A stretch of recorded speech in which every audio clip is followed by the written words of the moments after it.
Hello everyone, this is Remlays from 40k Theories, and welcome to this new episode of 40k Lore for Newcomers. For this episode, we will be continuing our brief look at the Warhammer 40,000 timeline. This video will focus more on humanity's actions throughout the timeline, though certain important Xenos events will also be documented throughout. So without further ado, let's begin.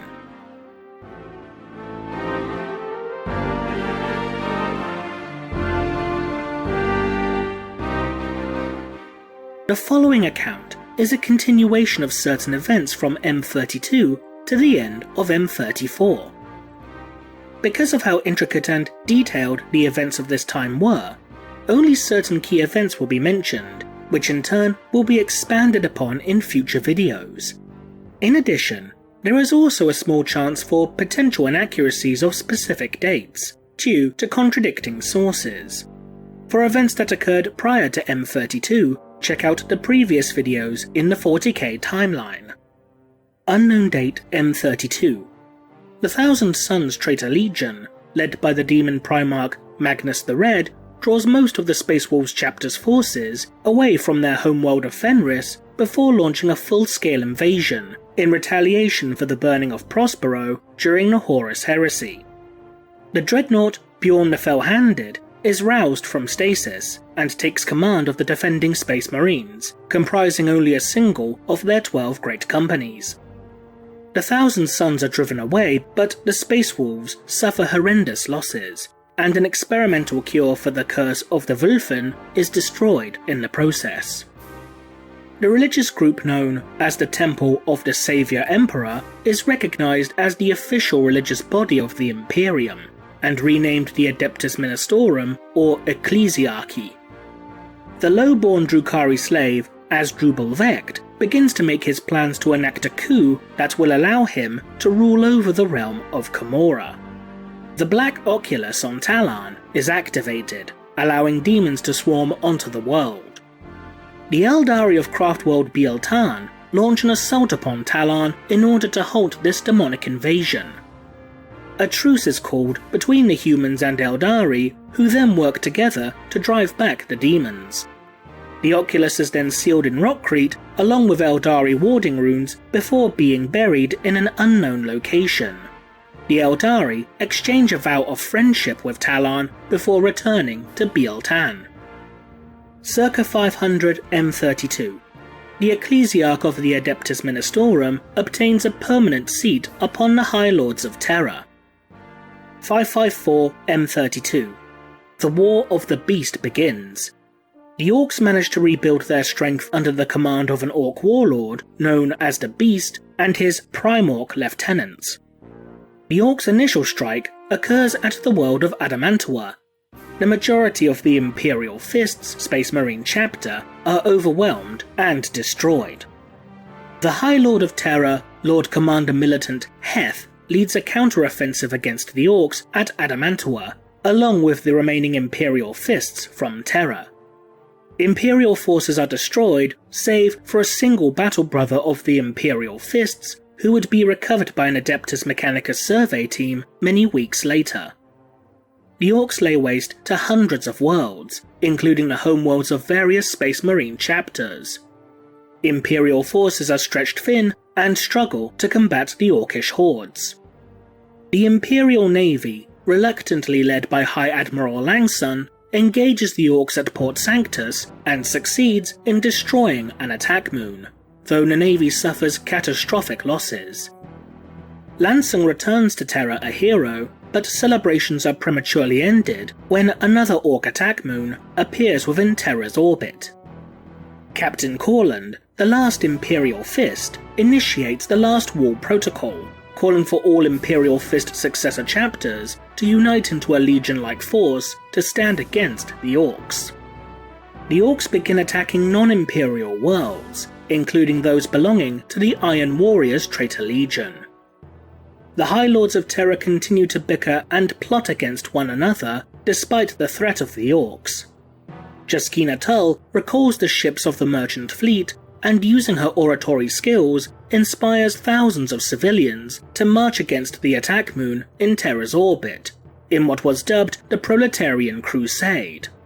The crusade, however, results in most of the civilian forces being slaughtered with impunity. The Orcs dispatch diplomats to demand that Terra surrenders to the Beast. A group of Eldari Harlequins, sent by the Farseer Eldrad Ulthran, obtain access to the Imperial Palace. The group's Shadow Seer, Lariel Ray, attempts to breach the Eternity Gate and access the throne room, but is caught by the Custodes as many of her comrades are also slain.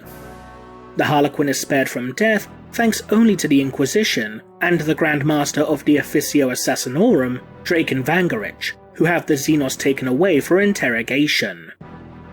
Corland meets with the Chapter Masters of the Black Templars, Excoriators, Crimson Fists and Fists Exemplar chapters, and is declared the commander of the Last Wall, due to being the last Imperial Fist and, by extension, its Chapter Master. The Black Templars and Iron Warriors are forced to join forces against the Orcs upon the world of Zelenak IV. The Dreadnought Magnarek learns of a potential way to stop the Orcs. The High Lords continue to prove their incompetence, causing Corland to grow more angered and frustrated by their sheer ineptitude.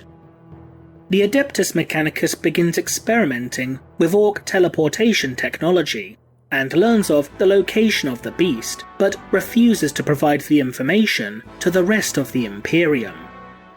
Lariel Ray reveals that the Primark Vulcan still lives, and is fighting against the Orcs upon the world of Caldera.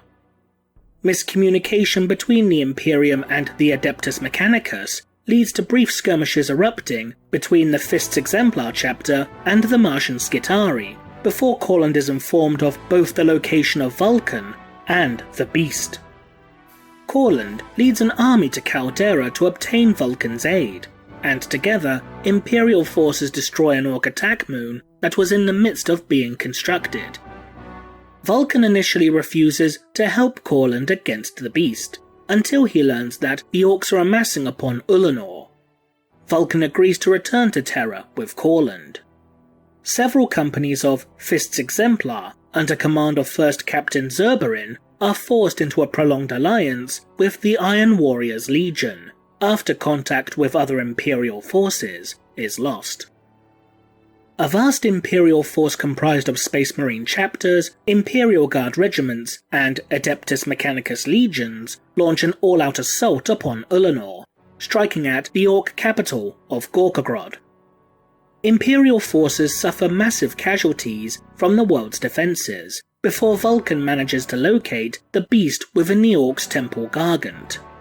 Vulcan and the Beast are caught within a massive explosion that destroys everything within several kilometers of its epicenter. Vulcan is never seen again and is presumed dead. 545 M32. Despite the objections of the High Lords of Terra, Corland organizes the veteran Space Marines of the Ulanor campaign into specialist kill teams that become known as the Death Watch. These kill teams prove instrumental in the war and succeed in destroying the attack moon in Terra's orbit. Corland receives the last recording of Magnarek, informing the Imperium that the Orc psychers known as Weird Boys are a potential weakness in the Orcs' military machine. The inquisitorial representatives of the High Lords of Terra accompany the Death Watch in their search for the Sisters of Silence, finding a convent of 50 upon the world of Nidires. Despite their anger at being cast aside, the Sisters of Silence eventually agree to lend their aid against the Beast. The Death Watch captures multiple Orc Weird Boys, which are then placed in the custody of the Sisterhood. The Imperium launches a second assault upon Ulanor, but is driven back by the Orcs after Corland is killed. With his death, the Imperial Fists chapter is destroyed completely. Maximus Thane assumes the mantle of Lord Commander of the Imperium. 546 M32. Maximus Thane, Chapter Master of the Fists Exemplar, declares that the Imperial Fists are to be rebuilt from a portion of each successor chapter.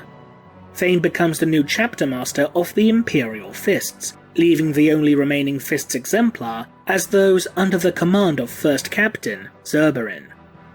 The Space Marine chapters of the 4th founding are created.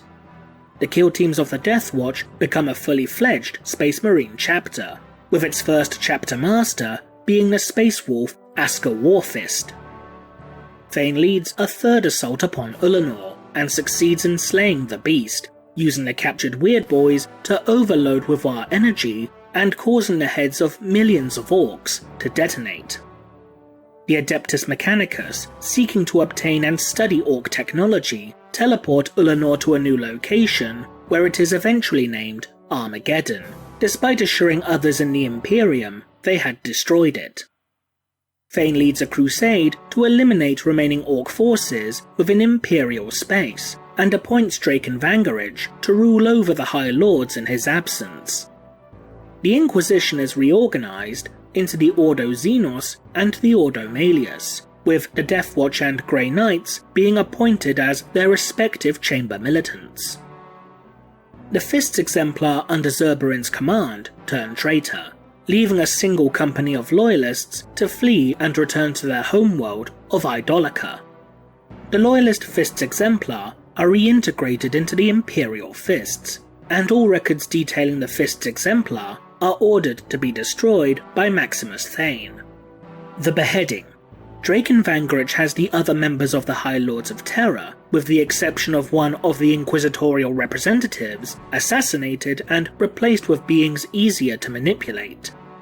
Vangarich becomes driven mad by stress and power, and becomes a sadistic dictator. 597 M32. The Second Black Crusade. Traitor Legion forces under the command of Abaddon the Despoiler launch an assault upon Cadia, but are repelled. 646 M32. Maximus Thane returns to Terra to eliminate Draken Vangarich. As the Imperial Fists make their way into the Imperial Palace, they are swarmed by an entire army of assassins. The chapter tracks Vangarich down to within the Aversa Assassin Temple, and after fending off hundreds of Aversa assassins, Thane would execute Vangarich for his treason. Various lords and politicians upon Terra begin engaging in their own power struggle to obtain power and control over Terra's political environment. The Ultramarines chapter master Agnathio, along with 50 other Space Marine chapter masters, make their way to Terra, where they forcefully end such petty power struggles, until the 12 seats of the High Lords of Terra are filled once more. 909 M32. The Third Black Crusade begins, where Abaddon succeeds in destroying the remains of Saint Gestal, in hopes of preventing a future prophecy from ever being fulfilled. 077 M33. The Adeptus Ministorum violently acquires a significant number of shrine worlds in a series of bloody conflicts known as the War of the Confessor. 265 M33. High Admiral Ursus is exiled from his position within the High Lords of Terra, and sentenced to undertake an exploratory mission along the very edge of the galaxy. Ursus succeeds in claiming many new worlds in the name of the Emperor, bringing them into the fold of the Imperium. 780 M33. The War of the False Primark begins, and would last for over 80 years. 860 M33. The High Lords of Terra convene the Pentarchy of Blood. The Charnel Guard, Kakarodons, Flesh Eaters, Red Talons and Death Eagles chapters are charged with eliminating 11 other Space Marine chapters that had been declared as Traitoris Perdita. Circa 870 M33. The rulers of the Hellion sector fall to chaotic corruption and declare secession from the Imperium. The Hellion sector's militaristic forces begin launching a series of assaults upon its neighbouring systems, killing billions. Unknown date M33. The Ecclesiarch declares a holy war against the organisation known as the Confederation of Light. the survivors within the Confederation are driven into hiding upon the world of Dimmermar. All forms of open worship within the Imperium, with the exception of those demonstrated by the Adeptus Mechanicus and Adeptus Astartes, are controlled and monitored by the Adeptus Ministorum. 001 M34. The Fourth Black Crusade begins, resulting in the destruction of the Primark's citadel upon the world of Elfanor. 401 M34. The Black Templars succeed in slaying a Xenos Psyker, known as the Cacodominus. The resulting death screen results in billions of astropaths being overwhelmed and killed, as well as a temporary disruption of the Astronomicon. Dozens of subsectors lose contact within the Imperium, and millions of ships become lost within the warp.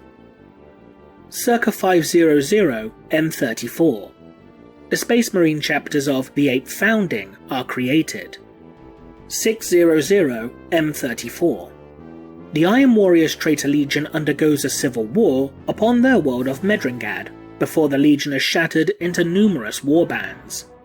The conflict ends as suddenly as it began, causing some to speculate that it was instigated by the Legion's demon Primark, Perturabo. 979 M34. A civil war erupts on Mars between the Adeptus Mechanicus of the Northern and Southern Hemispheres, known as the North-South Mars conflict. Both factions eventually come under attack by millions of feral, malfunctioning and partially zombified servitors under the control of a being known as the Prophet of Cogs. Disgusted by the Prophet's actions, the Northern and Southern factions set aside their differences and join forces to defeat the Prophet of Cogs, who is driven from Mars entirely. Rumours persist that the Prophet of Cogs still haunts the Alpha Centauri system. And that concludes this portion of the Warhammer 40,000 timeline. Join us next time for events occurring from M35 onwards. If you liked this video, consider supporting us on Patreon for more content. To those who are new to 40k, we hope you learned something. So leave a comment below, and thanks for watching.